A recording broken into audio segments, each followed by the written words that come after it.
should you feel exhausted at the end of the day? The other day I was told by somebody that I should be working so hard that I should be exhausted at the end of the day in order to see the results that I desire. And that immediately did not sit well with me. I questioned it. I said, do I have to go home or feel so exhausted from working that I just plop down and go right to sleep? Is that even possible? Is that sustainable? Everything about this screams no to me. No. None of this feels good. And so I thought that I should shed some light on exhaustion and how we view work as a society. Because I feel like we attach our self-worth to our work. And if we aren't physically exhausted, mentally exhausted, emotionally exhausted at the end of the day, did we really give it our all? We start to question whether or not we're worthy based on our level of exhaustion. That seems like a whole bunch of bullshit, if you ask me. Because if we're operating on a level of exhaustion, are we really showing up as our best selves for ourselves, for our family, for our clients, for our community? If we're running on E all the time because we just give to the state of exhaustion, how are you going to go home and be able to function as a mom, as a wife, as a human being? You're not. You're half-assing life by giving everything you possibly have to this quote-unquote career or business or opportunity, whatever that looks like in your life. If you are operating to the point where you are physically drained each and every day, that doesn't feel good. There's no desire or motivation or inspiration to get up the next day and do the same thing. That's where we get into this feeling of stuck, and we lack motivation and we lack fulfillment, and we start to question our passions and our purposes, and we start to feel overwhelmed and anxious because we don't have any time because we're so busy on to the next, that we don't get to sit and actually enjoy where we are at. And so I'm just out there challenging all of these limiting beliefs that you have to work hard. You have to put in an 80-hour work week if you want to be successful. And I want to say, why? Why? Who said? I know there's a few of you that are listening to this that are like, oh God, here she goes, getting on my high horse rants. But who said that we have to work 80 hours a week to be quote unquote successful? Who deems what being successful means to you? Maybe 80 hours a week is what you want to do. I honestly don't know anybody who wants to work 80 hours a week. I don't. Like, the more people I talk to, the less they want to work and the more they want to enjoy life. Like, how can I make a bigger impact while making an income? That's the same theme that seems to be coming up for everybody that I'm interacting with. I don't know anybody who's like, man, I really wish I could work more and spend less time with my family. I really wish that I was so exhausted at the end of the day that I hate my fucking life. No, I don't know anybody. And if money becomes that much of a priority to you that you don't even, to me, when you work like that and make that kind of money, which is total bullshit because you can work less and make the same amount of money. You can do it. I've done it. I teach this to people that I work with too. I even had this conversation with another woman yesterday. I'm like, there's two types of structures for pay out there. There's very much the trading time for money, and then there's very much the I'm going to say sales. You guys can think it's scummy or whatever, but I can make a bigger impact in a less amount of time and make more money doing something that brings me joy based on a sale, right? And sales are endless. Like, I can make countless sales in an hour. I can only do so much busy work in an hour. So if I'm just like trading time for money, busy work, there's a limit to how much money I can make. And that's where people think, oh, I have to work 80 hours a week to be successful. Well, what if you could make that same amount of money in 30 hours a week? Would you do it? And your first response is probably like, hell yes, I would. But it's getting outside your comfort zone and challenging all the beliefs you have on how to bring in an income, how to actually make that money. You're going to do some things that seem very unconventional.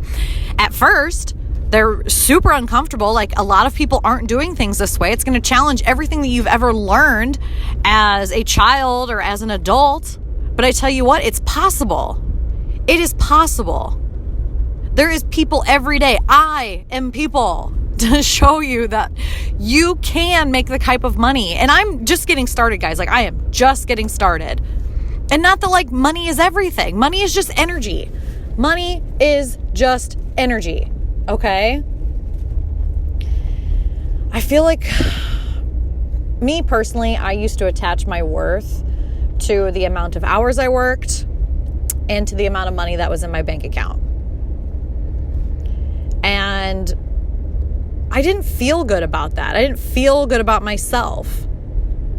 And I can't sit with the notion that if I'm not exhausted, that I'm not doing a good job. I feel like that's total bullshit. And that's such society's way of thinking, that if you aren't out there busting your ass, literally dripping sweat and like knocking on every door, that you're not working hard. I just do not like that. I feel like I can get twice as much stuff done in half the time of most people because I am focused and I am intentional and I know what works for me and I'm not afraid to ask for help anymore. I will hire people to help me. I am hiring people to help me. I'm not going to work more. Are you kidding me? I love my family. I want to see my family. I have hobbies. I want to interact with people. I want to be a part of my community. And I can't do that if I am just work, and no play. I will eventually burn out and I will be useless to everybody, myself included. I will not even be able to care for myself if I'm operating from a state of exhaustion. Same with you. If you're operating from a state of exhaustion, how much help are you really being? You're probably not being a great mom. You're probably not being a great wife. And you sure shit, you may be really focused on business, but great. What do you have to show for it? You're making all this money. When do you get to enjoy that money? You don't, because you've worked yourself into a habit of being a workaholic and you're just always chasing that carrot. Like, can you appreciate where you are now while still moving forward at a sustainable rate?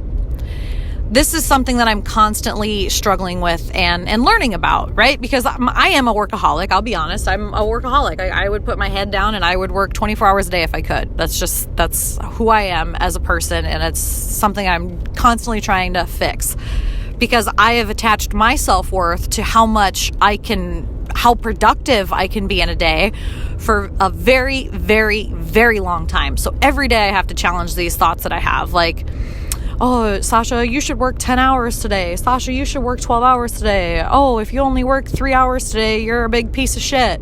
When in reality, like, I'm constantly working. If I'm not taking care of animals, I'm taking care of children. If I'm not taking care of children, I'm kind of taking care of my household. You guys know me. I'm not a fan of cleaning. So I'm always doing something. But that doesn't mean that I'm any more or less worthy than the next person. My life is very different than the person sitting next to me or the person sitting next to them, and so on and so forth. And what works for me may or may not work for you. You know, the person that said this to me is a man in his like 30s, 40s, late 30s, early 40s-ish. You know, he's got a wife that stays at home. He's got a few kids. And maybe that worked for him to put his head down and work 80-hour weeks. But you know what? I bet he missed out on a lot of life. I bet you missed out on a lot of life. Hell, I missed out on a lot of life. There was a period of my time where I would get up, or a period of my life where I would get up at 4:30 in the morning so that I could be to work by 5:30. I would work from 5:30 to 1:30. I would have a half an hour break before I had to be to my other job at 2 o'clock, where I would then work until 11 p.m. And on top of that, there was a period in my life where I worked 3 jobs and went to school full time. Guys, that is insane. That is insane. But if I wasn't working, if I wasn't busy, if I wasn't doing something, that I wasn't being productive, I wasn't worthy. I was always trying to bring in that money. But I had such a poor money mindset that as soon as I would get it, I would spend it. And then I would create this vicious cycle of having to constantly work, trade time for money in order to live the life that I was living, in order to create that sustainability that I was at that time. Whereas now I operate from a state of abundance. And I just had this conversation at lunch with a couple of women about abundance. I feel like in society as women, and men too, I again on this feminine masculine thing, I'm sharing things from my point of view, my perspective, and I'm a woman, so that's just how this is. It's nothing against men in general or any specific men. I just feel like our society is very masculine in a sense, and I'm very much trying to embrace the feminine side of things and a woman's perspective, a woman's point of view. So you guys are getting, you're getting my 2 cents. Take it or leave it. I don't really care.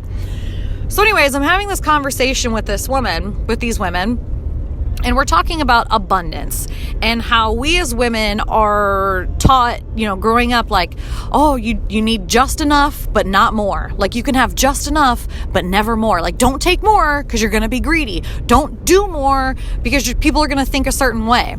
But what if we challenge that way of thinking, and the more we can make, the more impact we can make in the world? So I was saying this earlier, my mantra for this year is the better it gets, the better it gets. So the more I can impact lives, the more income I also generate, which means I can impact even more lives. Because you cannot pour from an empty cup. This all goes back to taking care of yourself first, whether this is your physical health, emotional health, mental health, financial health. You have to do what works for you so that you are filling your cup. I know, honey, I'm sorry. I get very excited and she's in the back. Again, guys, you just get me in the car. Please don't wake up your brother, honey. So when you can take care of you, when you can fill your cup, you are able to give more to others. You are able to be a better mom, a better wife, a better business owner, a better career woman, or a better stay-at-home parent, whatever that looks like for you. But when you are operating from a state of exhaustion, are you really showing up for yourself? And if you're give to just your career, what happens to everybody else? What version are you showing up as for your family? Is that fair? How does that make you feel? And if you're sitting there saying, oh, Sasha, if I don't work 80 hours a week, I can't make the money. Can you? Is that true? Is that true? And while that may be your reality right now, the decisions you've made in your life have brought you to this very moment in time. Good, bad, or ugly, the decisions that you have made brought you to where you are at right now. So what choice could you make next to be on a different path? And maybe that's researching a different career. Maybe that's going into something sales. Maybe that's starting your own business. Maybe that's investing. Maybe that's getting rid of some debt. Get rid of some things that you don't need that you make payments on. That's one thing I did when I was younger. I thought that I needed this big fancy car. And then next thing you know, I'm stuck with $650 car payments forever. Why did I do that? Because I was trying to impress the Joneses? Cool. Mind you, it's been a great truck, but I will never buy a new vehicle again. I feel like it was a very poor investment. I could think of a whole lot of other ways that I could have spent $650 as a 20-year-old than brand new truck, but I had to look cool, right? It was the cool thing to do. What decisions, what choices can you make to come from a place of energy and abundance and something that works in alignment with your values? Like, what do you value in life? If you don't know, there is a guy, and I can't remember what his name was, but I know if you Google the values factor, there's a book and there's a test, like a quiz online that you can take that will help you figure out what your values are in life. And once you figure out what your values are, take a look at your schedule and see if those pockets of time, if your day is set up around what your values are. And if those two aren't in alignment, readjust, course correct. And I don't mean like you have to throw your whole life out the window, but you can make little micro baby changes every single day, because we have a choice. Again, every day you can become 1% better, you can stay the same, or you can become 1% worse. Like every day you have a choice. So what is your next right step? Maybe that's just researching a different career. Maybe that's listing that thing that you have for sale that you no longer need. What is it? Oh, I gotta sneeze, you guys. Holy shit. Oh my God. I'm not gonna make it. Okay, that was it. Anyways, whoa, that was crazy there for a second. How can you operate from a place of abundance versus a place of exhaustion? They're very, very two different energies, two very, very different energies. And if you look at the energy guidance scale, there's one in the Law of Attraction Planner. And then again, if you look at, the book Letting Go by David Hawkins, he talks about energy and how each like emotion and like place where you're coming from emits an energetic vibration, right? So exhaustion would be really, really low, like a low vibrating energy. And people don't want to hang out with people who are exhausting. Those are also known as like energy vampires, because they live off of like sucking the life out of everybody else, because they're constantly like looking for life sources. So if you're operating from a place of exhaustion, you're literally sucking the life out of everybody else, versus if you come from a higher vibration, like a state of like love and joy and abundance, like people swarm to you, they flock to you because they want some of what you have. Does this make sense? Does this make sense? Look at your life. What area are you operating from? If this does not work for you, challenge it, question it, ask yourself, what if? Put on your how can I hat and do things a little differently. Maybe you switch things up by taking a different ride home, or a different way home. Maybe you, I don't know, have a conversation with somebody you've never talked to before. Like today, I literally had lunch with two women I have never met. It's the power of social media. It's the power of getting outside your comfort zone. And two very amazing opportunities fell into my lap because of that. Now, if I was operating from a place of exhaustion and just like go, I would not have made time for that network lunch, like that lunch networking meeting, whatever thing that I did. I wouldn't. And I would have missed out. But because I'm able to fill my cup and operate from a place of abundance versus exhaustion, more opportunities flow my way. More opportunities will flow to you when you create the space to receive them. And you set the intention that you want opportunities to come your way. This is Manifestation 101. State what you desire, state what you want, create the space for it to happen, and allow it to flow into your life.